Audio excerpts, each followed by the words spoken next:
চলে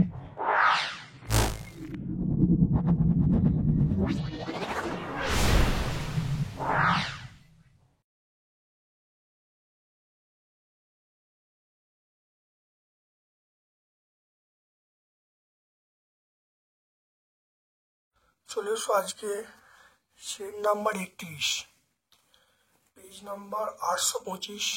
দেখো, এর আগে আমরা 30টা সেট আপলোড করেছি, এটা আমাদের 31তম সেট। খুব ভালো করে দেখো, অবশ্যই তোমরা উপকৃত হবে। দেখো, মেরু যদি বায়ুর যে স্তরে দেখা যায় সেটা হলো আয়নোস্ফিয়ার। তারপর দেখো, নিচের কোনটা আর এর মান নয়। দেখো, 1.99 calorie kelvin inverse mole inverse, এটা আর এর মান। 0.081 litre ATM kelvin inverse mole inverse, এটা আর এর মান। তারপর দেখো, 8.314 joule kelvin inverse mole inverse, এটা আর এর মান। 9.8 এটা হলো kelvin calorie calorie inverse mole inverse, এটা কিন্তু আর এর মান নয়। তাহলে অপশন সি বলবে। তারপর চলে এসো, দেখো NO3 কি, NO3 কে উত্তপ্ত করলে দেখো KNO2 এবং অক্সিজেন উৎপন্ন হচ্ছে। তাহলে 1 মোল KNO3 বিভাজনে STP-তে উৎপন্ন অক্সিজেন আয়তন কত? অক্সিজেন আয়তন কত দেখে নাও।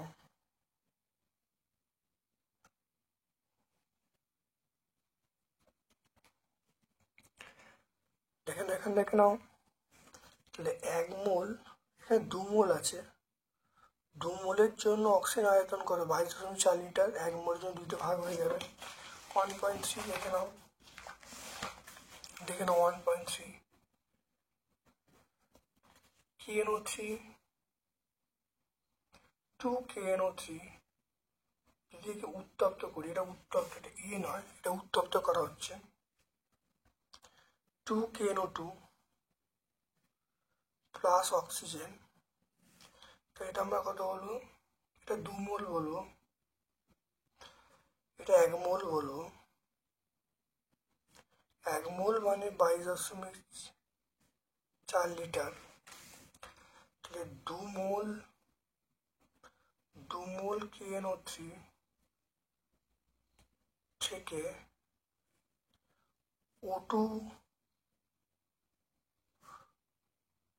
পাওয়া যায়, সেটা কত?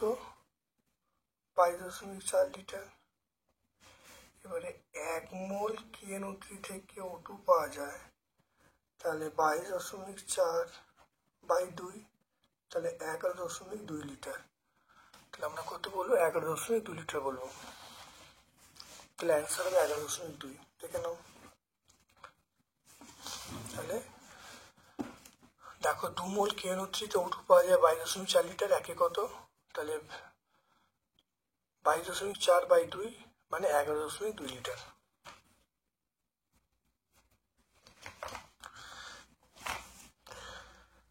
এটা উত্তপ্তের চিহ্ন। তারপর দেখো, আলফা কঠিন পদার্থের, দেখে নাও, কঠিন পদার্থের আলফা বিটা গামা, কঠিন পদার্থের আলফা বিটা গামার মধ্যে সম্পর্ক, এটা আমরা কি বলবো? অপশন এ বলবো, 6 আলফা সমান 3 বিটা সমান 2 গামা। এটা মনে রাখবে, 6 আলফা সমান 3 বিটা সমান 2 গামা। আমি বিগত ভিডিওতে পাবলিশ করেছি, তবে এটা মনে রাখবে। দেখে নাও, মোটর গাড়ির, এটা তো মনে রাখবে, 6 আলফা সমান 3 গামা সমান 2 বিটা। এর ব্যাখ্যাটা আমি বিগত যে ভিডিও পাবলিশ করে ব্যাখ্যা দিয়েছি, এটা তো মনে রাখতে পারো। সম্পর্ক, দুটো সম্পর্ক, এটা আলফা সমান বিটা/2 সমান গামা/3। এটা ছাড়া একটা মনে রাখবে, 6 আলফা সমান 3 বিটা সমান 2 গামা। মোটর গাড়ির চালকের পেছনে যানবাহন রাখার জন্য উত্তল দর্পণ ব্যবহার করা হয়। তারপর দেখে নাও, গোলীয় দর্পণে ক্ষুদ্র উন্মেষ বলতে 10 ডিগ্রি কম। এরপর চলে এসো, পরিবাহীর মধ্য দিয়ে একই সময় পূর্বের তুলনায় প্রবাহমাত্রা দ্বিগুণ করে উৎপন্নতা কত? 4 গুণ হবে আই স্কোয়ার। তাহলে কেন হবে? কারণ এটা হলো আই স্কোয়ার হবে, আই স্কোয়ার মানে আই স্কোয়ার, তাহলে এইচ প্রপোর্শনাল আই স্কোয়ার, তাহলে আই স্কোয়ার হওয়ার জন্য তাহলে এটা দ্বিগুণ হবে। তাহলে I square, H proportional I square, তাহলে আই স্কোয়ার করার জন্য তাহলে 2i তার স্কোয়ার মানে 4 গুণ হয়ে গেল। তারপর দেখে নাও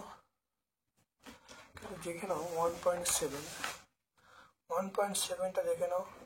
আমরা বলবো এইচ প্রপোর্শনাল আই স্কোয়ার, তাহলে এইচ ড্যাশ সমান কি হবে? এইচ ড্যাশ সমান 2i তার স্কোয়ার।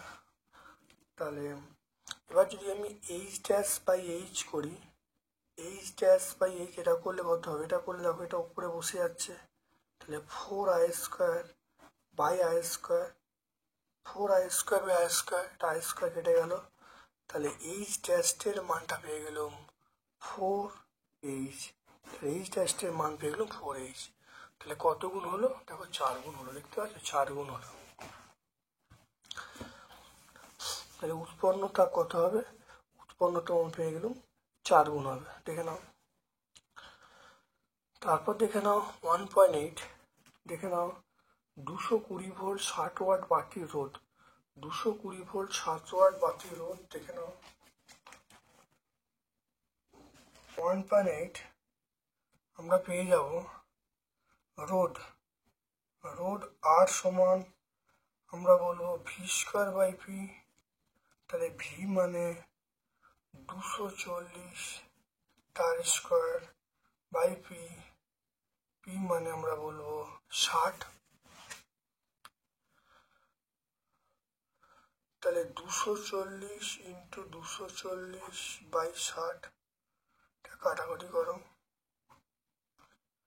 তা 4 হবে, দেখো 96। তাহলে বাতির রোধ কত হবে? 960 ওহম। দেখে নাও বাতির রোধ তাহলে পেয়ে যাবো কত? দেখো খুব ভালো করে দেখে নাও কত হবে।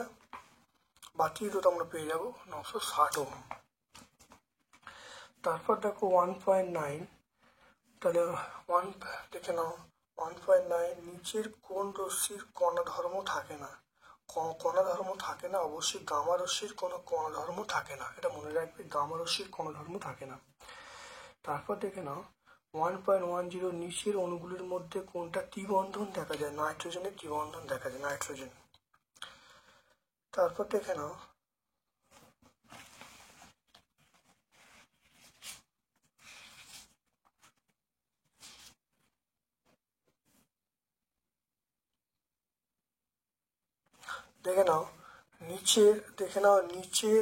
নিচের কোন ধর্মটি পর্যায়গত, নিচের কোন ধর্মটি পর্যায় ধর্ম নয়? নিচের কোন ধর্মটি পর্যায়গত ধর্ম নয়? এটা আমরা কি বলবো? পারমাণবিক গুরুত্ব। তাহলে পারমাণবিক গুরুত্ব পর্যায় ধর্ম নয়, তাহলে আমরা কি বলবো? পারমাণবিক গুরুত্ব। তারপর দেখো NaCl এর গাঢ় যৌবনে যদি তড়িৎ বিশ্লেষণ করা হয় তাহলে অ্যানোডে কোন উৎপন্ন হয়? অ্যানোডে আমরা বলবো Cl2, ক্লোরিন গ্যাস উৎপন্ন হয়।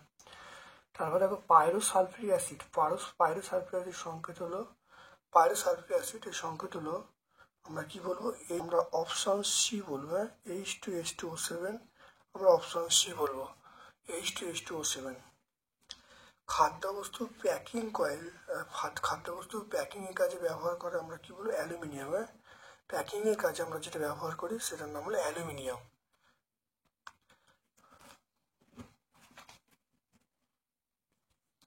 নিচে দেখো C6, C4H10, C4H10 সংকেত বিশিষ্ট যৌগের সমবায়ের সংখ্যা কটা?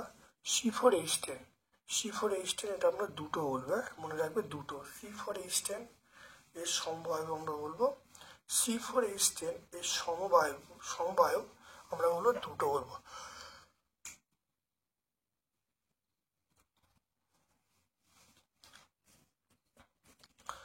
তারপর দেখে নাও এলপিজি, দেখে নাও এলপিজি তাপন মূল্য 50 কিলোজুল পার গ্রাম। এটা বলতে কি বোঝো? বলছে 1 গ্রাম এলপিজি দহন করলে 50 কিলোজুল তাপ উৎপন্ন হবে। তাহলে বলবে এলপিজি তাপন মূল্য 50 কিলোজুল পার গ্রাম বলতে বোঝায় 1 গ্রাম এলপিজি দহন করলে 50 কিলোজুল তাপ উৎপন্ন হয়। অ্যালবেডো কাকে বলে? তাহলে অ্যালবেডো কাকে বলে দেখে নাও। অ্যালবেডো বলতে আমরা বুঝি যে আলোর যে ভগ্নাংশ ভূপৃষ্ঠ থেকে প্রতিফলিত হয়। তাহলে আলোর যে অংশটা ভূপৃষ্ঠ থেকে প্রতিফলিত হয়, তাহলে মনে রাখবে যদি 30%, তাহলে অ্যালবেডো বলতে আমরা বুঝি কতটা আলো ভূপৃষ্ঠ থেকে প্রতিফলিত হচ্ছে। মোটামুটি যদি আলোর পরিমাণটি 100% হয়, তাহলে ভূপৃষ্ঠ থেকে প্রতিফলিত হচ্ছে 30%। এই 30% হলো অ্যালবেডোর পরিমাণ। তাহলে কি বলবে? তাহলে অ্যালবেডো হলো প্রতিফলিত আলোর পরিমাণটাকে বোঝায়। ভূপৃষ্ঠে কতটা প্রতিফলিত হচ্ছে, আলোর পরিমাণ যদি 100% হয়, তাহলে অ্যালবেডোর পরিমাণ আমরা বলবো 30%। না ভালো করে, বিশ্ব উষ্ণায়নে অবদান সবচেয়ে বেশি কার? এটা আমরা বলবো কার্বন ডাইঅক্সাইড। তারপর এখানে P1 ও P2 চাপে নির্দিষ্ট ভরের আয়তন এবং পরম তাপমাত্রা লেখচিত্র আঁকতে হচ্ছে। P1 ও P2 চাপে আয়তন এবং পরম তাপমাত্রা লেখচিত্র।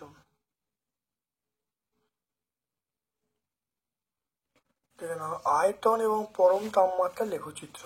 আয়তন পরম তাপমাত্রা লেখচিত্র দেখতে পাচ্ছ? আয়তন এবং পরম তাপমাত্রা লেখচিত্র এইটা। তারপর চলে এসো ফারেনহাইট স্কেলে পরম শূন্য উষ্ণতার মান কত? ফারেনহাইট স্কেলে পরম শূন্য উষ্ণতার মান কত দেখে নাও। দেখে নাও, -459.4 -459.4 ডিগ্রি ফারেনহাইট। আপাত প্রকৃত প্রসারণ কোনটা নিজস্ব ধর্ম প্রকাশ করে? প্রকৃত প্রসারণ ধর্ম, প্রকৃত প্রসারণ গুণাঙ্ক নিজস্ব ধর্ম প্রকাশ করে।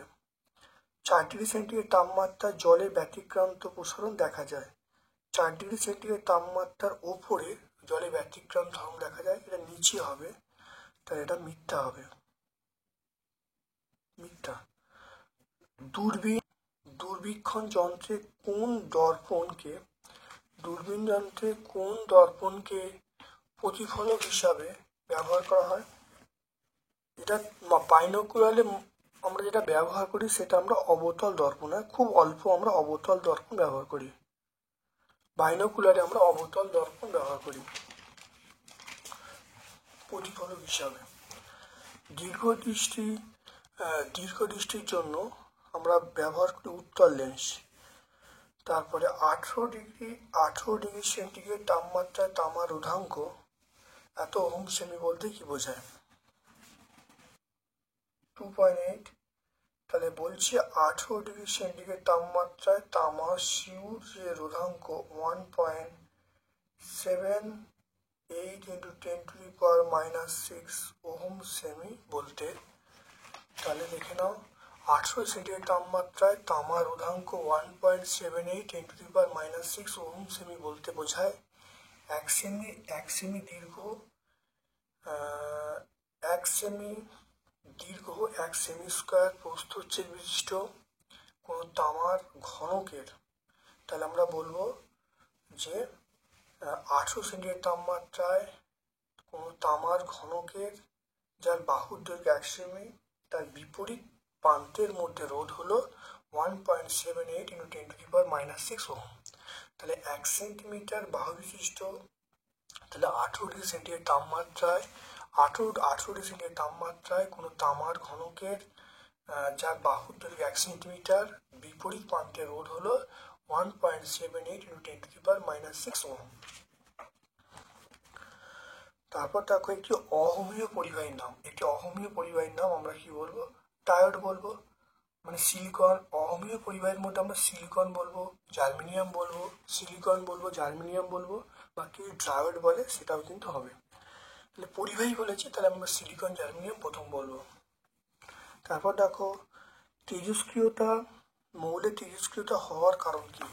মৌলের তেজস্ক্রিয়তা হওয়ার কারণ মনে রাখবে, যদি N/P এর অনুপাতটা যদি গ্রেটার দেন 1.5 হয় তাহলে টেলিস্কোপ ভোল্ট ঘটবে। বলবে নিউট্রন বাই প্রোটনের অনুপাত যদি 1.5 অপেক্ষা বড় হবে তাহলে টেলিস্কোপটা ঘটবে। তারপর দেখে নাও বা তোমরা এরকম ঘুরিয়ে বলতে পারো যে বন্ধন শক্তির মানটা কম হবে। অর্থাৎ নিউক্লিয়াসের মধ্যে যে নিউক্লিয়ারের মধ্যে বন্ধন শক্তির মানটা কম হলে তার টেলিস্কোপটা হবে, বা N/P এর অনুপাত 1.5 অপেক্ষা বেশি হলে টেলিস্কোপটা হবে।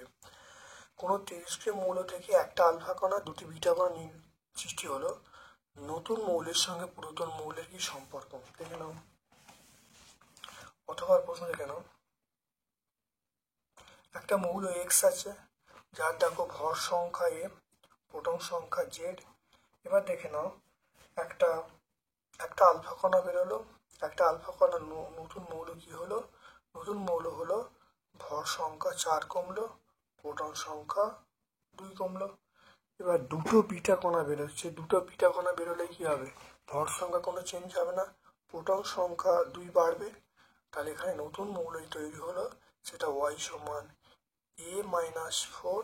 তাহলে a-4 এটা আমরা কি বলবো, জেড। এটা আমরা কি বলবো, এটা জেড হবে। তাহলে প্রোটন সংখ্যা 2 কমবে, তাহলে প্রোটন সংখ্যা 2 কমলে তাহলে কত হলো, আলফা কণা বেরোর জন্য প্রোটন সংখ্যা 2 কমলে z-2, আর দুটো বিটা কণা বেরোলো তাহলে প্রোটন সংখ্যা 2 বাড়বে z+2। তো এটা আমরা কি বলবো, জেড বলবো। এখানেও জেড, এখানেও জেড, তাহলে পরমাণু ক্রমাঙ্ক দেখো সমান। পরমাণু ক্রমাঙ্ক সমান হলে আমরা কি বলবো, আইসোটোপ বলবো। ই এবং ওয়াই এরা হলো আইসোটোপ, আমরা কি বলবো, আইসোটোপ বলবো। ই এবং ওয়াই এরা পরস্পর আইসোটোপ, আমরা কি বলবো, ই এবং ওয়াই পরস্পর আমরা বলবো আইসোটোপ বলবো। মনে রাখতে হবে ই এবং ওয়াই পরস্পর আইসোটোপ, অর্থাৎ পুরাতন এবং নতুন মৌল পরস্পর সম্পর্ক হলো আইসোটোপ। তারপর দেখো অ্যালুমিনিয়ামের আকরিক, অ্যালুমিনিয়াম আকরিক আমরা বলবো বক্সাইট, আমরা কি বলবো, বক্সাইট বলবো।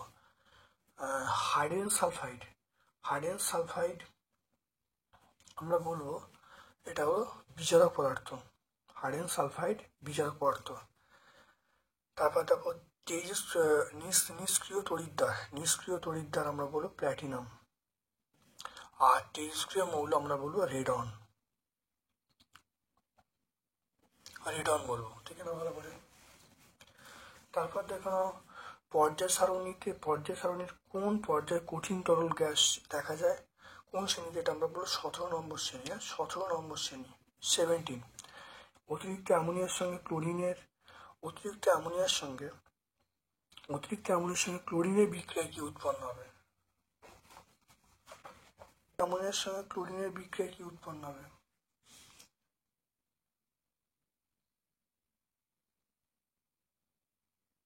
অতিরিক্ত অ্যামোনিয়া তাহলে NH3, তার সঙ্গে ক্লোরিন বিক্রিয়া করলে যেটা উৎপন্ন হবে এটা হলো NCl3 প্লাস HCl। যদি ব্যালেন্স করে এটা 3 হবে আর এটা হবে 3 হবে।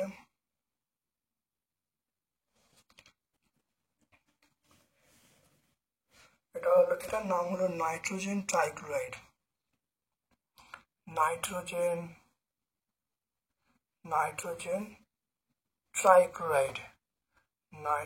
ট্রাইক্লোরাইড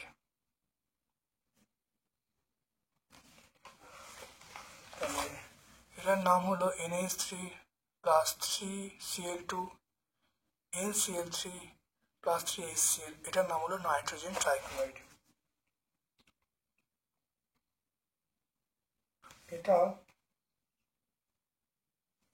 এটার বর্ণ হলো হলুদ, এটা বিস্ফোরক পদার্থ, এটা অত্যন্ত বিস্ফোরক পদার্থ নাইট্রোজেন ট্রাইক্লোরাইড। তাহলে বুঝতে পারলে। তারপর চলে এসো, দেখো একটি জৈব সারের নাম কি, একটি জৈব সারের নাম আমরা ইউরিয়া বলবো। তাহলে অথবা প্রশ্ন আমরা বলবো একটি জৈব সারের নাম আমরা ইউরিয়া বলবো, CONH2 হোল 2। তাহলে ইউরিয়া বলবো।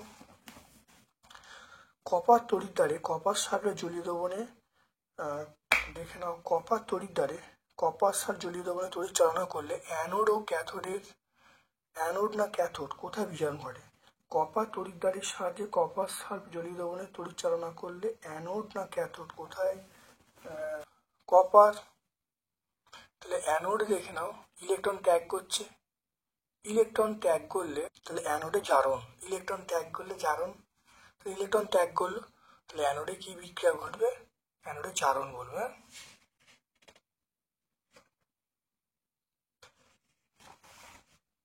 তাহলে অ্যানোডে কি বিক্রিয়া? ইলেকট্রন ত্যাগ করছে, ইলেকট্রন ত্যাগ করলে অ্যানোডে কি হবে? জারণ ঘটবে।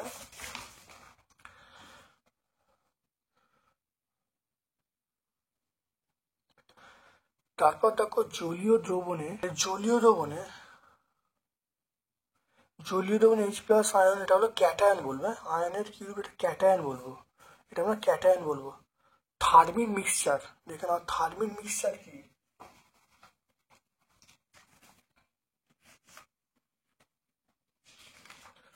বলতে 3 ভাগ Fe2O3 এবং 1 ভাগ AH2 এর মিশ্রণকে আমরা থার্মিন মিক্সচার বলবো। তারপর দেখো সব খনিজ আকরিক নয় কেন?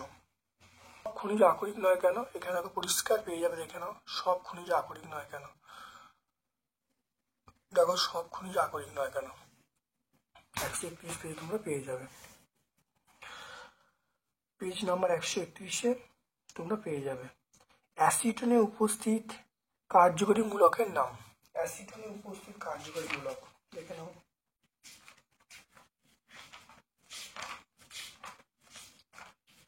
অ্যাসিটোন, অ্যাসিটোনে কার্যকরী মূলক আমরা বলবো CO, দেখে নাও CO মানে কিটোন। তারপর দেখো এলপিজি লিক হলে যে গ্যাসটি পাওয়া যায় তার নামটা কি? এলপিজি লিক হলে আমরা বলবো ethyl mercaptan, ethyl mercaptan C2H5SH। সরলতম অ্যালডিহাইড, সরলতম অ্যালডিহাইড, সরলতম অ্যালডিহাইড আমরা বলবো HCHO অর্থাৎ মিথানল, HCHO। সরলতম অ্যালডিহাইড আমরা বলবো HCHO, এটা বলবো সরলতম অ্যালডিহাইড। তারপর চলে এসো বিভাগ গয়ে, গ্রিন হাউস প্রভাব কাকে বলে? দেখে নাও গ্রিন হাউস প্রভাব কাকে বলে।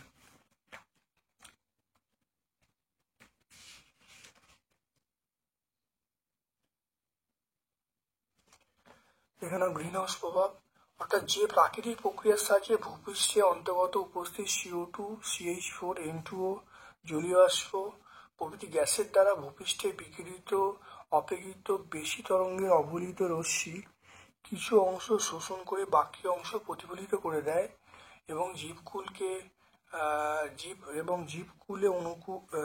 জীবকুলে বেঁচে থাকা অনুকূল পরিবেশ সৃষ্টি করে, তাকে আমরা বলবো গ্রিন হাউস এফেক্ট বলবো। পেজ নাম্বার 4-এ পেয়ে যাব। পেজ নাম্বার 4 এর একটি উপকারিতা, উপকারিতা হলো দেখে নাও, যদি গ্রিন হাউস প্রভাব যদি না থাকতো তাহলে পৃথিবীর তাপমাত্রা -30°C হয়ে যেত, তাহলে পৃথিবীতে প্রাণের অস্তিত্ব থাকতো না। তো এটাই উপকারিতা হওয়ার জন্য পৃথিবীর তাপমাত্রা ঋণাত্মক হচ্ছে না, দেখতে পাচ্ছ ভালো করে। তাহলে অবতল দর্পণ দ্বারা প্রতিবিম্ব গঠনের চিত্র অঙ্কন করতে বলছে, প্রতিবিম্বের প্রকৃতি লিখতে বলছে। দেখে নাও অবতল দর্পণ দ্বারা দেখো চিত্র অঙ্কন করতে হবে, প্রতিবিম্ব এই চিত্রটা আঁকবে, প্রতিবিম্বের গঠনটা বলে দেবে, সৎ হবে বিবর্ধিত অবশীর্ষ। পেজ নাম্বার 40 তোমরা পেয়ে যাবে, পেজ নাম্বার 40। একটি তারের রোধ বলা আছে 20 ওহম, তারের 4 গুণ দৈর্ঘ্য এবং 2 গুণ ব্যাসার্ধ যুক্ত করে একই উপাদানে তারের রোধ কত হবে? একটি তার, তাহলে প্রথম ক্ষেত্রে R1 সমান কি বলবো? রো L/A, ঠিক আছে। তাহলে এখানে আমরা বলবো তাহলে রো L/πr²। তাহলে দ্বিতীয় দ্বিতীয়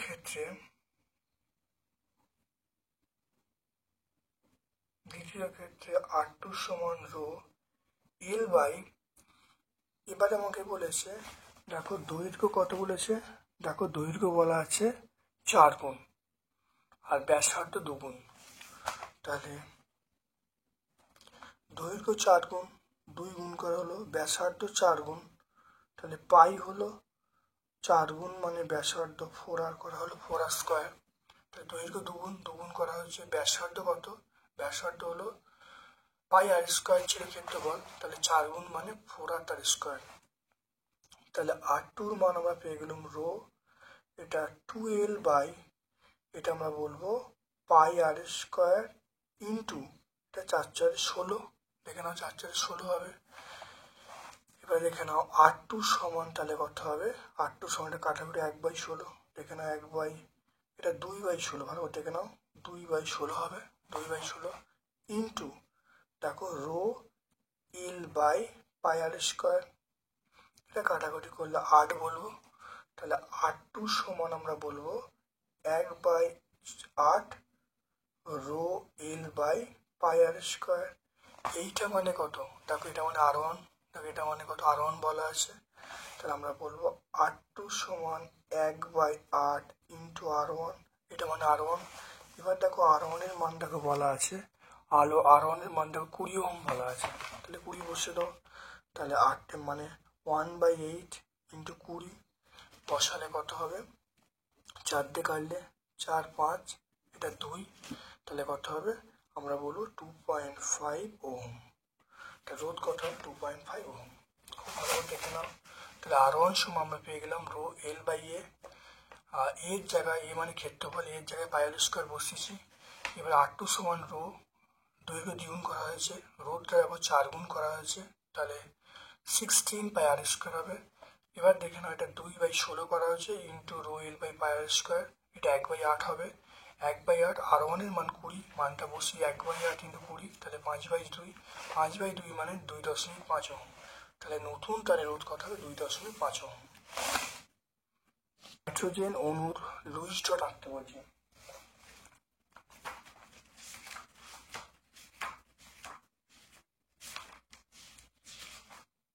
দেখে নাও নাইট্রোজেন অণুর লুইস ডট, দেখে নাও নাইট্রোজেন লুইস দেখতে পাচ্ছ, পেজ নাম্বার 109 আমরা পেয়ে যাব, এটা 109। আচ্ছা, একটি কঠিন অনুদ্বায়ী সমজীবী পদার্থ, কঠিন ওষুধ লেখা আছে কঠিন অনুদ্বায়ী সমজীবী পদার্থ, এটা আমরা বলবো কঠিন অনুদ্বায়ী সমজীবী পদার্থ, এটা আমরা চিনি বলবো, হ্যাঁ আমরা কি বলবো চিনি বলবো, হ্যাঁ কঠিন অনুদ্বায়ী সমজীবী পদার্থ আমরা চিনি বলবো। আয়নীয় যৌগগুলি কঠিন অবস্থায় তড়িৎ পরিবহন করে না কেন, যৌগগুলি যেখানে আয়নীয় যৌগগুলি কঠিন অবস্থায় তড়িৎ প্রবাহ করে না, গলিত অবস্থায় তড়িৎ প্রবাহ করে, এটা কারণটা সুন্দর করে ব্যাখ্যা করা আছে, ভালো করে পড়ে নেবে, ভালো দেখে নেবে।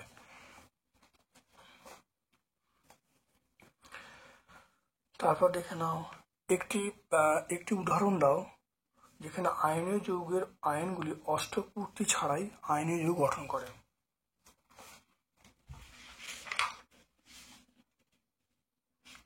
এটা আমরা LiH বলবো,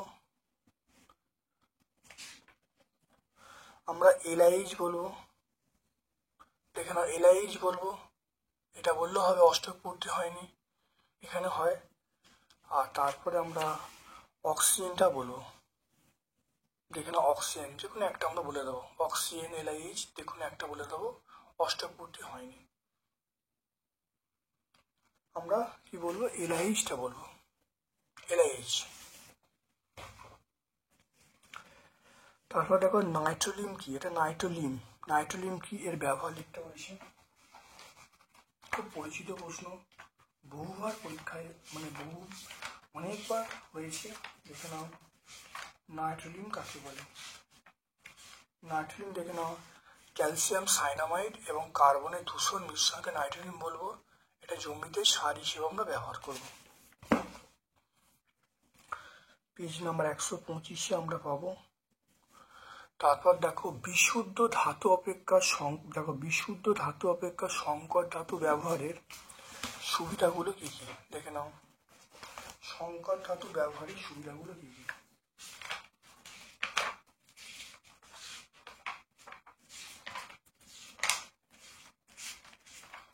বিশুদ্ধ ধাতু অপেক্ষা দেখে নাও সংকর ধাতু ব্যবহারের সুবিধাগুলি কি কি?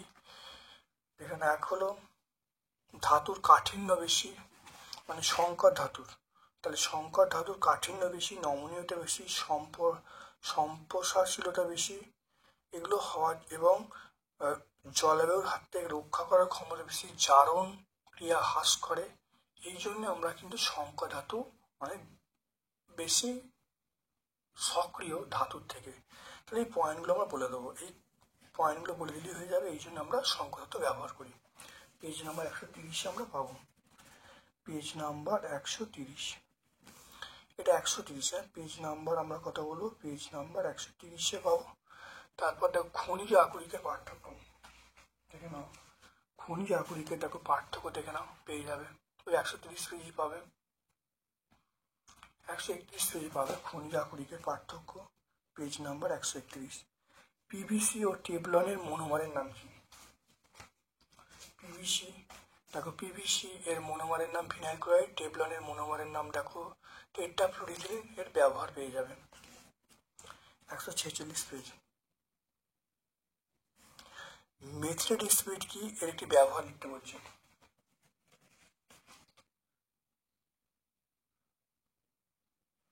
দেখে নাও, অর্থাৎ রেকটিফাইড স্পিরিটের সঙ্গে আমরা মিথাইল অ্যালকোহল, পিরিমিডিন, রবার এগুলো সব মেশালে যে দ্রবণ তৈরি হয় তাকে আমরা মেথিলেট স্পিরিট বা আমরা বলবো ডিনজার স্পিরিট বলবো।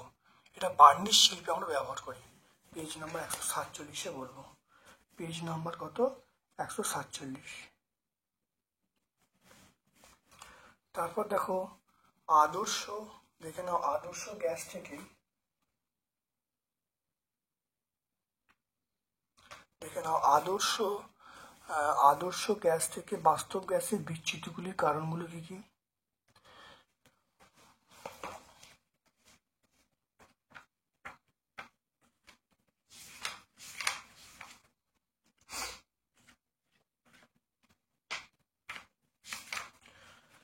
দেখে নাও বিচ্যুতির দুটো কারণ আছে, দুটো কারণ খুব ভালো করে দেখে নেবে, দুটো কারণ অনেকবার ব্যাখ্যা করেছি, খুব ভালো করে পড়ে নেবে। Page number 19, Duari Ganguly Maiti, page number 19 আমরা পেয়ে যাব। সেলসিয়াস স্কেলে দুটি বস্তু উষ্ণতার পার্থক্য 10 ডিগ্রি হলে কেলভিন স্কেলে কত হবে? 10 ডিগ্রি হবে।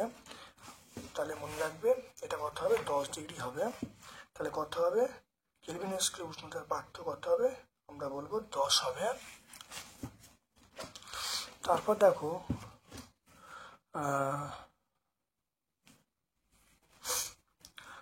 দেখো এই অঙ্কগুলো দেখো, এই যে জিঙ্কের অঙ্ক বলো, জিঙ্কের অঙ্ক আমরা অবশ্যই করেছি। তার সঙ্গে দেখো এই জিঙ্কের অঙ্ক আমরা কিন্তু অবশ্যই সলভ করেছি। তারপরে কার্বন ডাইঅক্সাইড যে অঙ্কটা আছে এই অঙ্ক করা হয়েছে, তোমরা অবশ্যই করবে। যদি অবশ্যই অসুবিধা হয় তোমরা কমেন্ট সেকশনে কমেন্ট করবে, আমি তোমাদের সলভ করে শর্টস আকারে আপলোড করে দেবো। যে অঙ্কগুলো হয়েছে তাই নতুন করে আমি আর সলভ করে দেখাচ্ছি না, কারণ আগে আমরা অনেক সেট আপলোড করেছি, প্রায় 30টা সেট আমরা আপলোড করেছি, সেখান থেকে পুরো কমন পেয়ে যাবে। সেই জন্য আমি এই অঙ্কগুলো আর নতুন করে করছি না। তবে যদি কারো সমস্যা হয় তোমরা অবশ্যই মানে সেট নাম্বার উল্লেখ করবে যে এই সেটের এই অঙ্কটা করে দিতে হবে, আমি অবশ্যই শর্টস আকারে করে দেবো। চলে এসো তারপরে 4.3 কঠিন পদার্থের দৈর্ঘ্য প্রসারণ গুণাঙ্কের সংজ্ঞা এবং মাত্রার সংখ্যা লিখতে বলছি। গুণাঙ্ক দেখে নাও, সংজ্ঞা পেয়ে যাবে। দেখো কঠিন পদার্থের দৈর্ঘ্য প্রসারণ গুণাঙ্ক পেয়ে যাবে, সংজ্ঞা পেয়ে যাবে। আর মাত্রার সংকেত আমরা বলবো থিটা ইনভার্স। মাত্রার সংকেত আমরা বলবো থিটা ইনভার্স। তারপর দেখো দ্বিধানুপাতের ব্যবহার আমরা বলবো, এটা বলবো দেখো থার্মোস্ট্যাটে ব্যবহার করা হয়। তারপর দেখো স্নেলের সূত্রের সাহায্যে আলোর বিচ্ছুরণ ব্যাখ্যা করতে বলছে। দেখে নাও শ্রেণীর সূত্রের সাহায্যে প্রতিসরণ ব্যাখ্যা খুব ভালো করে দেখে নাও। এখান থেকে শুরু করব, এইগুলো এখান থেকে শুরু করে আমরা এইখানে বলবো। দেখো বিচ্ছুরণ পেয়ে যাব, বিচ্ছুরণের পুরো ব্যাখ্যাটা আমরা পেয়ে যাব। দেখো আলোর বিচ্ছুরণের একটি প্রাকৃতিক, আলোর বিক্ষেপণের একটি প্রাকৃতিক উদাহরণ। আলোর বিক্ষেপণের প্রাকৃতিক উদাহরণ আমরা বলবো আকাশকে নীল দেখা। তারপর দেখো কাঁচের প্রতিসরাঙ্ক 1.5 হলে কাঁচে আলোর বেগ কত হবে? কাঁচের প্রতিসরাঙ্ক 1.5, কাঁচের মধ্যে আলোর বেগ কত হবে দেখে নাও। আমরা 4.4 এ আমরা অথবা প্রশ্ন পাবো, দেখে নাও। তাহলে আমরা বলবো ভি সমান সি বাই মিউ। সি মানে আমরা বলবো 3 × 10⁸, মিউ মানে 1.5, তাহলে ভি সমান 3 এটা আমরা বলবো ভাগ করলে 2 × 10⁸ মিটার পার সেকেন্ড। তাহলে কথা বলবো 2 × 10⁸ মিটার পার সেকেন্ড আমরা বলবো। তারপর দেখে নাও কোন লেন্সকে অভিসারী লেন্স বলে? আমরা উত্তল লেন্সকে আমরা অভিসারী লেন্স বলবো, উত্তল লেন্সকে। প্রমাণ করো। দেখো অবতল দর্পণের বক্র ব্যাসার্ধ ফোকাস দৈর্ঘ্য দ্বিগুণ। অনেকবার হয়েছে, বহুবার হয়েছে, দেখে নাও। এটা আমার পেজ নাম্বার 39 হবে। দেখে নাও পেজ নাম্বার 39 থেকে 40-এ উত্তর পাবো। দেখে নাও 39 থেকে 40 থেকে f=r/2 অবতল দর্পণ বলেছে, আমরা বলবো 39 থেকে 40 পেজের মধ্যে পাবো।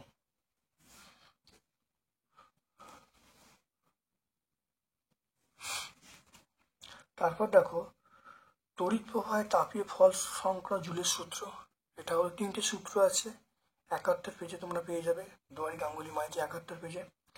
ফ্লেমিংয়ের বামহস্ত নিয়ম, অথবা দেখো ফ্লেমিংয়ের বামহস্ত নিয়মটা বলতে বলছে আবিষ্ট তড়িৎচালক বলের মান অভিমুখ কোন কোন বিষয়ের উপর নির্ভর করে। বাম হাতের বৃদ্ধাঙ্গুষ্ঠ তর্জনী মধ্যমাকে পরস্পর সমকোণে রেখে প্রসারিত করলে যদি তর্জনী চুম্বক ক্ষেত্রে অভিমুখ মধ্যমা চুম্বক প্রবাহের অভিমুখ নির্দেশ করে, তাহলে বৃদ্ধাঙ্গুষ্ঠ পরিবাহিত গতির অভিমুখ নির্দেশ করবে। আর আবিষ্ট তড়িৎচালক বল কোন কোন মনে রাখবে? আবিষ্ট তড়িৎ প্রবাহ, দেখো আবিষ্ট তড়িৎ প্রবাহ যে বিষয়ের উপর নির্ভর করে, আবিষ্ট তড়িৎচালক বল সেই বিষয়ের উপরই নির্ভর করবে। 1 নম্বর হলো যদি চুম্বকের মেরুদ্বয়ের শক্তি বাড়ানো হয় তাহলে অবশ্যই বাড়বে, কুণ্ডলীর পাক সংখ্যা বাড়লে অবশ্যই বাড়বে, আর দণ্ড এবং কুণ্ডলীর মধ্যে আপেক্ষিক গতি বৃদ্ধি করলে আমরা কি বলবো? আবিষ্ট তড়িৎ প্রবাহের মান বাড়বে বা তড়িৎচালক বলের মান বাড়বে। মনে রাখবে আবিষ্ট প্রবাহ মাত্রা যেসব বিষয়ের উপর নির্ভর করে, আবিষ্ট তড়িৎচালক বল সেই সব বিষয়ের উপর নির্ভর করবে। পেজ নাম্বার 79 আমরা পেয়ে যাব, এটা আমরা পেয়ে যাব 79। তারপর দেখো 4.7 42 ওহম রোধের মধ্য দিয়ে 5 অ্যাম্পিয়ার তড়িৎ কতক্ষণ প্রবাহিত হলে 30,000 ক্যালোরি তাপ উৎপন্ন হবে? এই অঙ্ক হয়েছে, অবশ্যই হয়েছে, খুব ভালো করে তোমরা দেখে নেবে, অবশ্যই হয়েছে এই অঙ্ক। তবে নিউক্লিয় সংযোজন নিউক্লিয় বিভাজনের পার্থক্য, পেজ নাম্বার 90।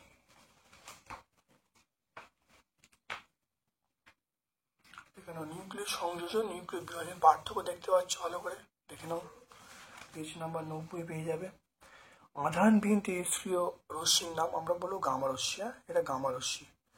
তারপর দেখো হারিয়ানকে দুষ্ট মৌল বলা হয়, এখানে অনেকবার হয়েছে, এটা 100 পেজ আমরা পেয়ে যাবো, পেজ নাম্বার 100।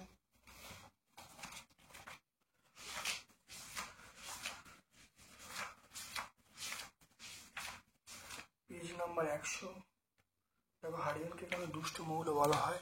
দেখে নাও ক্ষার ধাতুর সঙ্গে সাদৃশ্য বৈসাদৃশ্য, হ্যালোজেন মৌলের সঙ্গে সাদৃশ্য বৈসাদৃশ্য, এই সকল কারণের জন্য হারিয়ানকে আমরা দুষ্ট মৌল বলবো, 100 পেজে পেয়ে যাব। তারপর দেখো এই মৌলটির পারমাণবিক সংখ্যা 14 হলে পর্যায় সারণীর অবস্থান নির্ণয় করতে বলছে।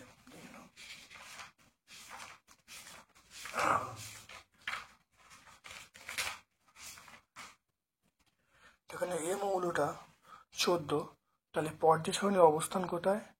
দেখো 14 কোথায় অবস্থান করছে? দেখো 14 নম্বর পর্যায় 3 নম্বর শ্রেণী, তাহলে আমরা বলবো 14 নম্বর পর্যায় এবং 3 নম্বর শ্রেণীতে অবস্থান করছে, এটা বললেই হবে। মৌলের তড়িৎ ঋণাত্মকতা বলতে কি বোঝো? LiBCNB কে তড়িৎ ঋণাত্মকতা ঊর্ধ্বক্রমে সারে, ঊর্ধ্বক্রম মানে ছোট থেকে বড়। দেখে নাও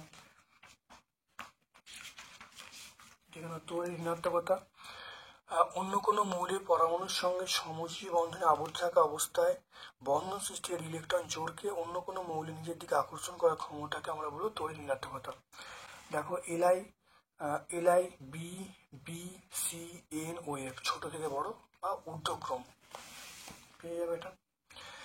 তারপর দেখো 4.10 কপার তড়িৎদ্বারের সাহায্যে কপার সালফেট জলীয় দ্রবণে তড়িৎ বিশ্লেষণ করলে ক্যাথোড অ্যানোডে বিক্রিয়া লিখতে বলে। কপার তড়িৎদ্বারের সাহায্যে কপার সালফেট লিখে নাও, বুঝতে পারছো? ক্যাথোড অ্যানোডে বিক্রিয়া তোমার পেয়ে যাবে, ক্যাথোড ও অ্যানোডে বিক্রিয়া দেখতে পাচ্ছ, পেজ নাম্বার 115 পেয়ে যাব, এটা আমরা 115 পেয়ে যাব।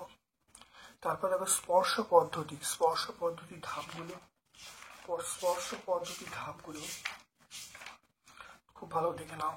দেখো স্পর্শ পদ্ধতি ধাপগুলো ভালো করে দেখে নাও, 3টে ধাপ আছে, স্পর্শ পদ্ধতি লিখে দেবে, এটা 127 পেজে আমরা পাবো। তারপর দেখে নাও 4.12 দেখে নাও এটা কি হবে। দেখো অ্যাসিডিলিন থেকে ইথিলিন, দেখো অ্যাসিডিলিন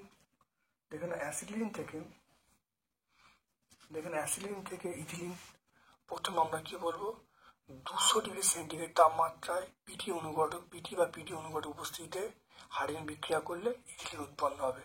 তাহলে আমরা এই স্টেপটা লিখবো, তাহলে অ্যান্সার কি হবে, অ্যান্সার ইথিলিন। তাহলে এইখানে তাহলে ইথিলিন হয়ে গেল। তাহলে এই যৌগটার নাম কি, তাহলে এই যৌগটার নাম আমরা বলবো, দেখে নাও আমরা বলবো পিটি-পিডি অনুঘটক। তাহলে পিটি-পিডি অনুঘটক।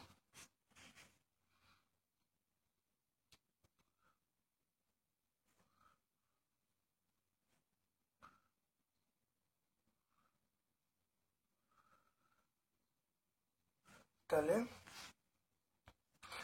এখানে দেখো তাপমাত্রা বলা আছে 200 ডিগ্রি সেন্টিগ্রেড, নিকেল অনুঘটক। তাহলে এখানে এই যৌগটা আমরা যেটা বলবো সেটা হলো, এই যৌগটা আমরা বলবো 200 ডিগ্রি সেন্টিগ্রেড তাপমাত্রা আর এনআই অনুঘটক। তারপর দেখো এইটার সঙ্গে হাইড্রোজেন বিক্রিয়া করছে, দেখে নাও এটার সঙ্গে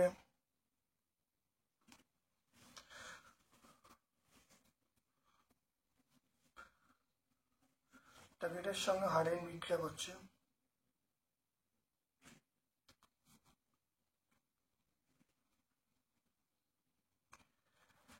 তাহলে এটা হলো নিকেল অনুঘটক।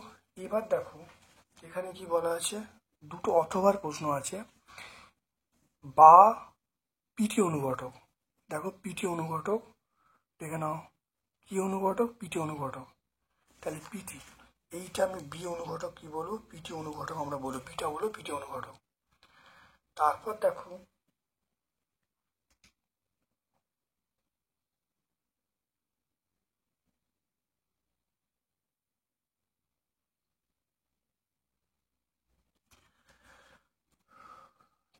দেখে নাও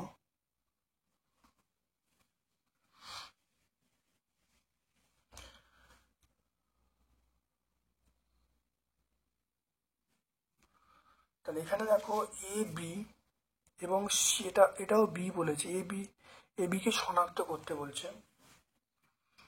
তাহলে আমরা দেখে নাও এই বিক্রিয়াটা ভালো করে আমরা মনে রাখলেই হবে। এখানে এই বিক্রিয়াটা আমরা ভালো করে মনে রাখবো। দেখো হাইড্রোজেন দেওয়া আছে, তাপমাত্রা কত হবে, 200 সেন্টিগ্রেড তাপমাত্রা হবে, কি অনুঘটক, পিটি অনুঘটক। এখান থেকে এখানে আসছে, এটা হলো পিটি অনুঘটকের সাহায্যে এখান থেকে এখানে যাচ্ছে, ঠিক আছে। তাহলে আমরা এই স্টেপটা পুরো লিখে দিলেই হয়ে যাবে।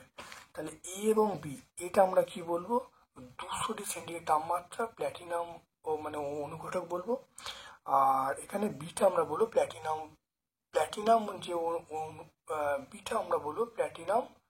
তাহলে প্রথমটা, তাহলে এটা হলো 200 সেন্টিগ্রেড তাপমাত্রা নিকেল অনুঘটক।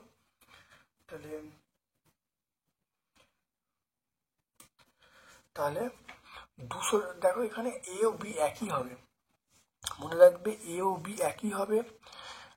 মনে রাখবে এখানে এওবি একই হবে, 200 সেন্টিগ্রেড তাপমাত্রা নিকেল অনুঘটক। দেখে নাও ভালো করে, দেখো 200 সেন্টিগ্রেড তাপমাত্রা নিকেল অনুঘটকের সাহায্যে এওবি ঘটছে। তোমরা তোমরা এটা বলতে পারো, বা তোমরা দুটোই সাধারণ তাপমাত্রা পিটি অনুঘটক বলতে পারো। ঠিক আছে, আমি এখানে পিটি লিখেছি, পিটি লিখলেও হবে। তোমরা যদি লেখো এটা হলো 200 সেন্টিগ্রেড তাপমাত্রা নিকেল অনুঘটক, বিটা যদি লেখো 200 সেন্টিগ্রেড তাপমাত্রা নিকেল অনুঘটক, তাও হবে, কোনো সমস্যা নেই। ঠিক আছে, বা তোমরা যদি লেখো সাধারণ তাপমাত্রা পিটি পিটি অনুঘটক যদি লেখো, তাও কিন্তু হবে। তারপর দেখো একটি সরলতম অ্যালকিন, এটা হলো আমরা বলবো সরলতম অ্যালকিন।